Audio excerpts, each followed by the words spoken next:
Hey mama, welcome to the Mosaic Mom Life podcast, where we help moms just like you discover your purpose and build a life you love. I'm Laura Stuffelbaum Holt, a wife, mom, and career coach for stay-at-home moms who want to confidently transition back into the working world. See, we all have these random, seemingly scattered pieces of our lives that make up who we are. And especially as stay-at-home moms, it's tempting to see that as nothing more than a pile of junk that hasn't amounted to much of anything. But that's not how God sees it. He sees a beautiful mosaic. Each fractured piece of your life has a specific placement and purpose in His design.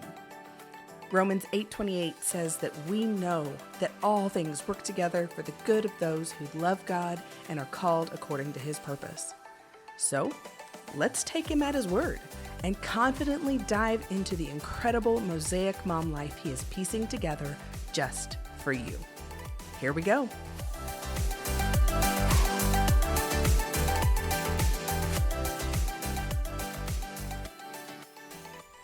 Hey, mama. I am so excited for this week's episode. This is the first installment of a three-part series talking about the personalities. I alluded to how the personalities are, the number one pillar in my Mosaic Mom Life Framework. The understanding your unique personality really makes a huge difference in all your relationships. And so this three-part series, we're going to dive into how we figure out what is your unique personality type. And this week we are going to start with the basics and just give you kind of an introduction to the personalities in general, and then give you the visible pieces. How do I look at someone around me or look at myself and say, oh, I walk that way, talk that way, act that way. Yeah, that's probably my personality type. So we're going to do all the fun stuff today and really just talk through what this could look like for you. So first up, step number one, the personalities really are a tool that's all about relationships. So when we're talking about the Mosaic Mom Life, we're talking about this personality puzzle. It's all about helping you grow in confidence by understanding yourself, by understanding those around you. It's all about relationships. If we think about Romans 12:18, it says, if possible, so far as it depends on you, be at peace with everyone. And there are three big points there, right? If possible.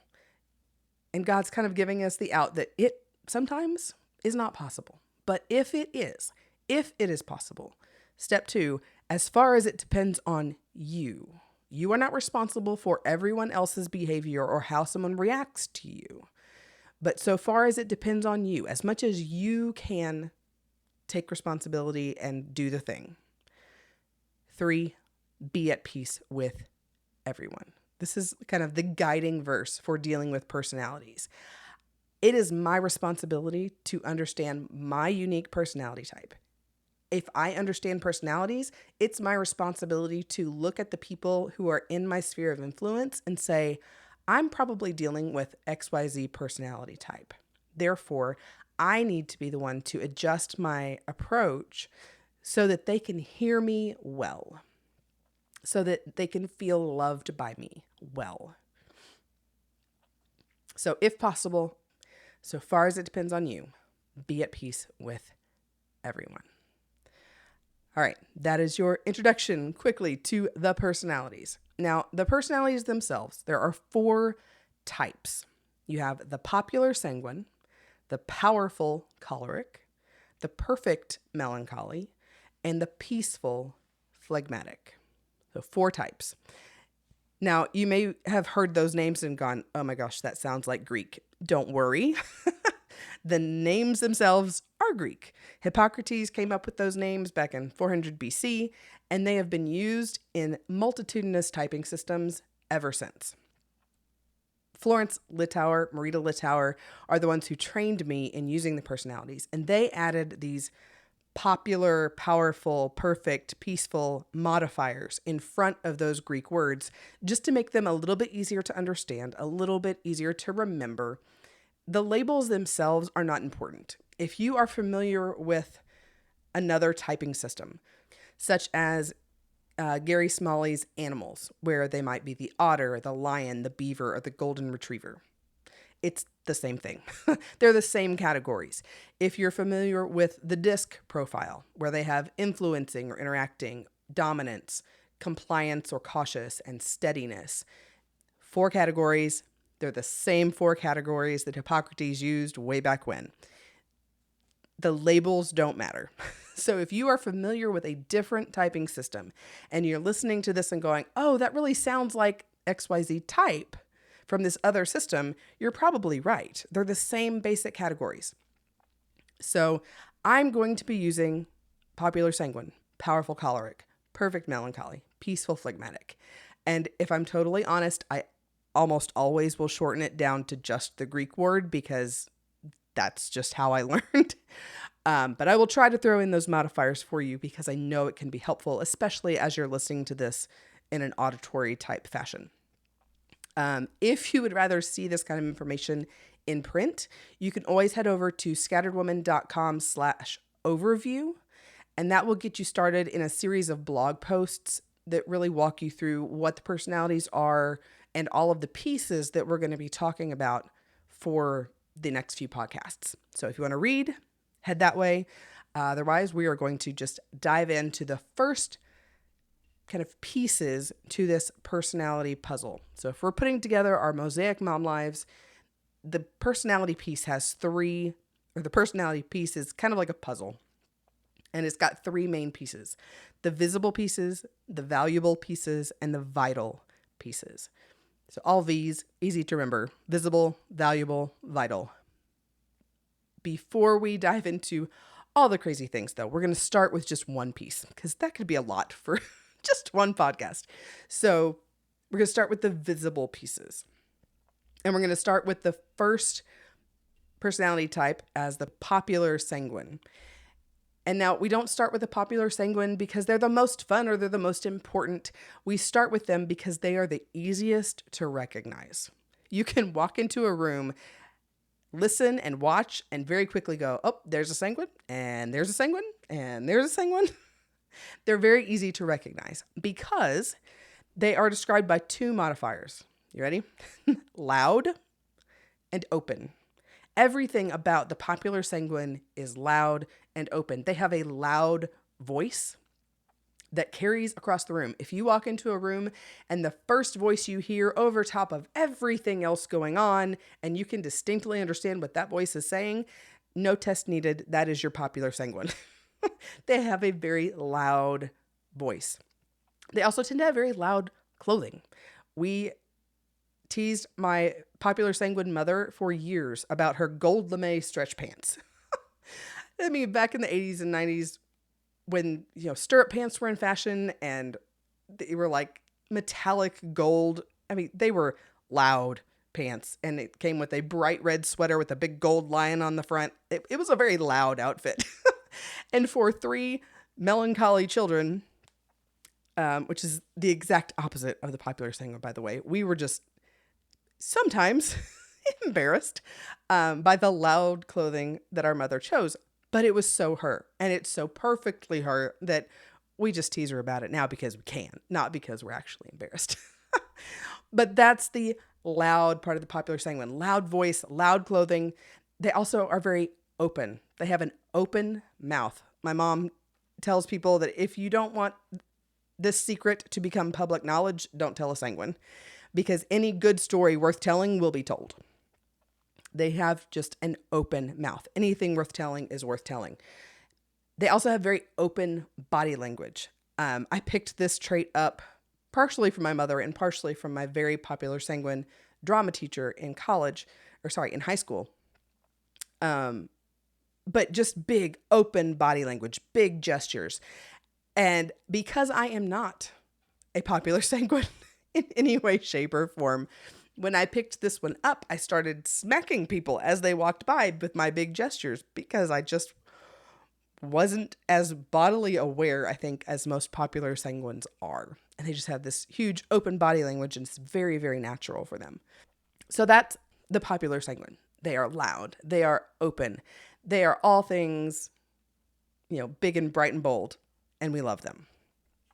The second most easily recognizable personality type is the perfect melancholy. Now, I told you that my brothers and I are all at least partially perfect melancholy. So while the popular sanguine is loud and open, the perfect melancholy is the exact opposite. They are quiet. They are closed.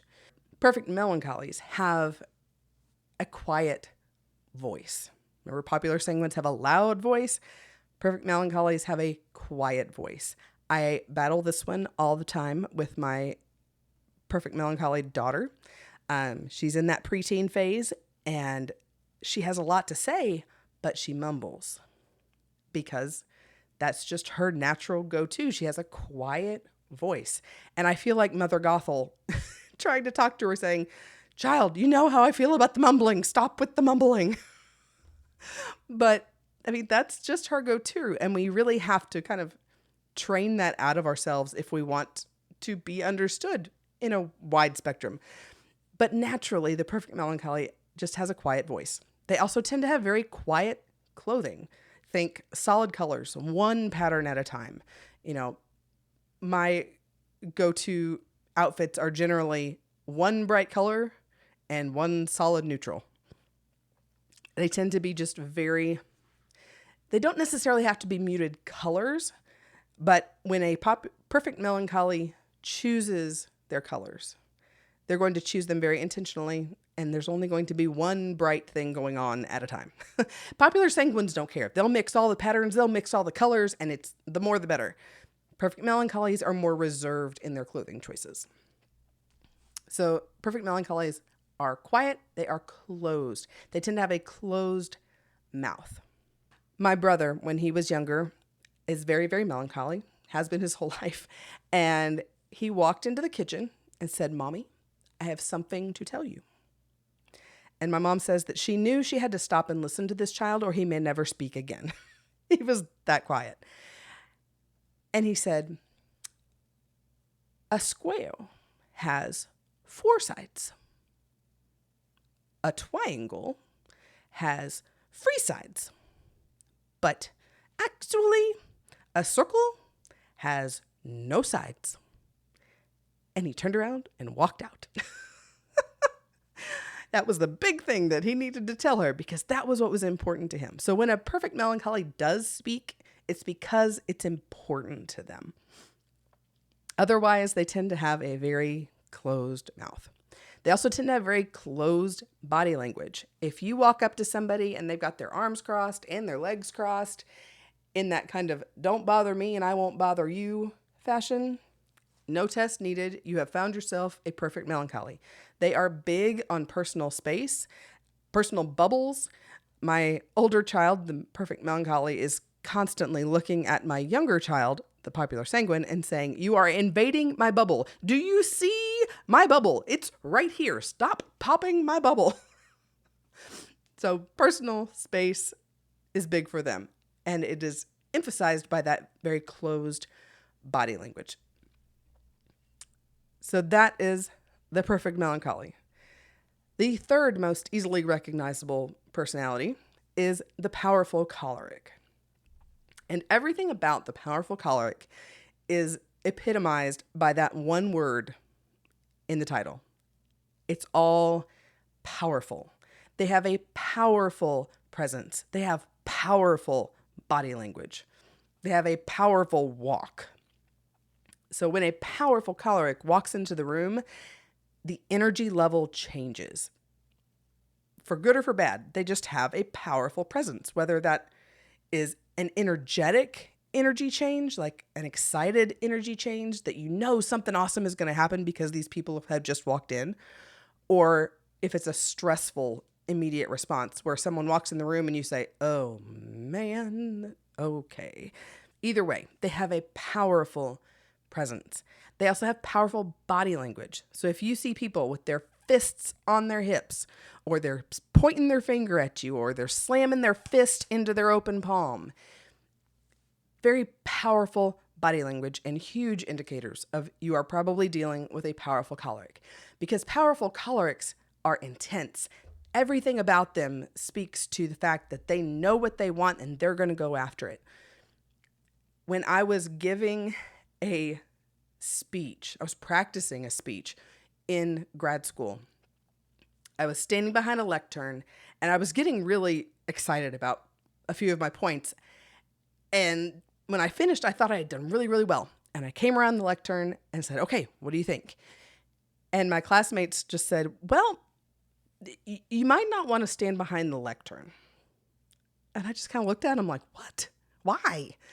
And they said, because you were slamming on the lectern every point you made. I was like, oh, okay, I get it. That probably shouldn't happen. So I just had very powerful body language. I'm probably 50% melancholy and 50% powerful choleric. And so both of those pieces come out in the way that I present myself. And when I'm up on stage, I am all things powerful choleric. So the other thing about body language with powerful cholerics, if melancholies are the greatest respecters of personal space, powerful cholerics are the greatest invaders of personal space. So if you are ever talking to someone and you find yourself, taking a step back and they take a step towards you, and you take a step back and they take a step towards you, and you are suddenly pressed up against a wall and you've got a finger wagging in your face, no test needed. You have found yourself a powerful choleric. The other piece with the powerful choleric that is not necessarily powerful, but it is very connected to their sense of purpose and intensity. They tend to choose very functional clothing. The cholerics have a very distinct walk. It's very purposeful, very fast, very driven. I can't really demonstrate it on a podcast, but whenever I do speaking, I always demonstrate this by plowing across the stage in the very powerful choleric walk. But powerful cholerics have to choose their clothing so that they can do that walk. When I am going to be on stage, I know that I cannot wear heels because I can't walk. I can't walk fast like I need to in heels. So function takes the priority at that point. So for the powerful choleric, powerful things, functional things, all things powerful and functional. And then finally, our fourth type is the peaceful phlegmatic. And we don't save them for last because they're not worth as much or they're not so fun, but because they're the hardest to identify. They aren't overtly anything. They're not super loud. They're not super quiet. They're not super powerful and intense. They have a very calm and relaxed way of being. They have a calm presence and a calm voice. I have spent my entire life surrounding myself with peaceful phlegmatics who can just talk to me and calm me down and tell me that everything's going to be okay. I joke all the time that my husband has a very hard job because he's the one who has to peel me off the ceiling when I'm getting overly excited about something. I need that calming presence in my life. They also have a calm voice. I still will call my good friend Meg just to hear her voice and calm down. She just has a very calming, peaceful way of speaking. And I have another friend here in town that is the same way. I can go and talk to her and suddenly everything is okay. I just listen to her voice. She's very calm. She's very chill. And I just go, okay, life is not as hard as I make it. It will be fine. So we love our calm, peaceful phlegmatics. The other piece about our peaceful phlegmatics is that they have very relaxed body language. So if you cannot quickly pinpoint whether someone is a peaceful phlegmatic or not, take a look at their body language. There's this unwritten rule for phlegmatics. Why stand when you can sit?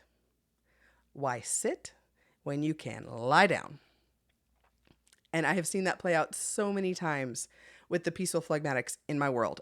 I went to church in Virginia with a lot of peaceful phlegmatics, and we would come home from church and every couch in our house was occupied by somebody just laying down taking a nap. That was the phlegmatic go-to after a busy morning at church. I just needed a nap.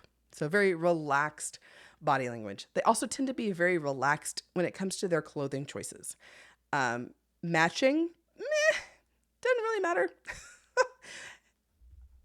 If it fits, okay, great. Does it cover the subject? Okay, cool. Matching, having holes in it, whatever, not a big deal. So just tend to be very, very relaxed in their clothing choices. So these are our 4 types. We have the popular sanguine, the perfect melancholy, the powerful choleric, and the peaceful phlegmatic. So you've heard me say this a little bit, but the popular sanguine and the perfect melancholy are exact opposites. If you head over to scatteredwoman.com/overview, you'll see some charts. And in those charts, the popular sanguine and the perfect melancholy are always on opposite corners of the chart. And then the powerful choleric and the peaceful phlegmatic are also opposites. So they're in the other opposite corners of the chart. So we've got our loud, open, popular sanguines. We've got our quiet, closed, perfect melancholies. We have powerful, functional, intense, powerful cholerics. And we have peaceful, calm, relaxed, peaceful phlegmatics. So those are our 4 types.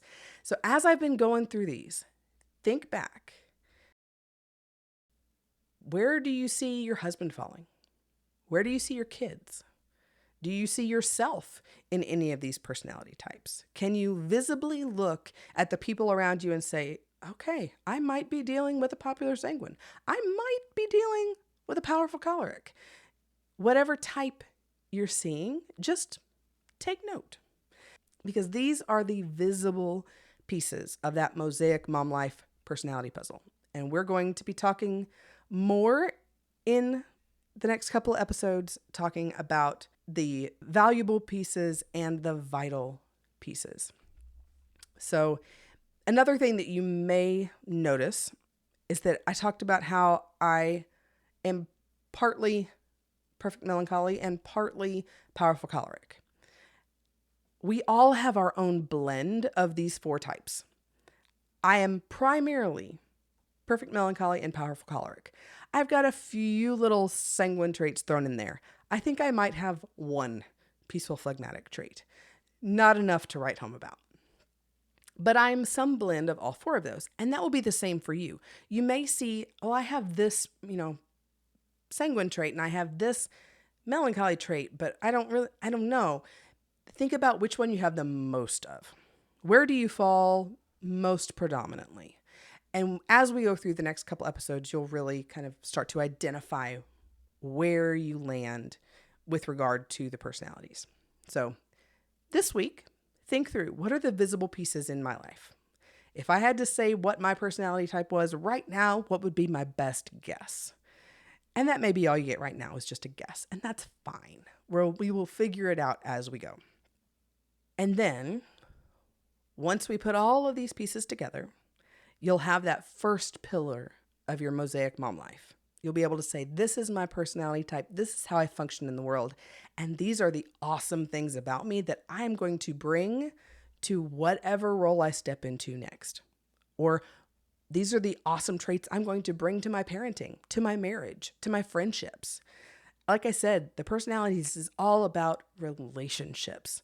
So you've got some really good stuff coming. If you just cannot wait until the next episode to learn more, be sure to head over to scatteredwoman.com/overview, read all about the personalities on the blog, and you can even go take the online version of the Wired That Way personality profile.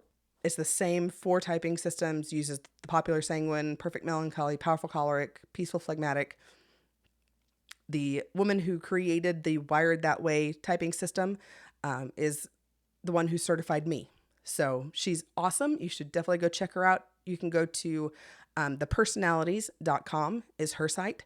And there's a link to take the profile right there. And so you can take it online. It's like $4 or $5 right now. As of the recording of this episode, it could go up. Who knows? But that's a great resource for you too if you just want to learn more right now and you can't wait for the next episode. But I hope you will come back for the next episode, and we're going to dive into the valuable pieces of your Mosaic Mom Life personality puzzle. Talk to you next time.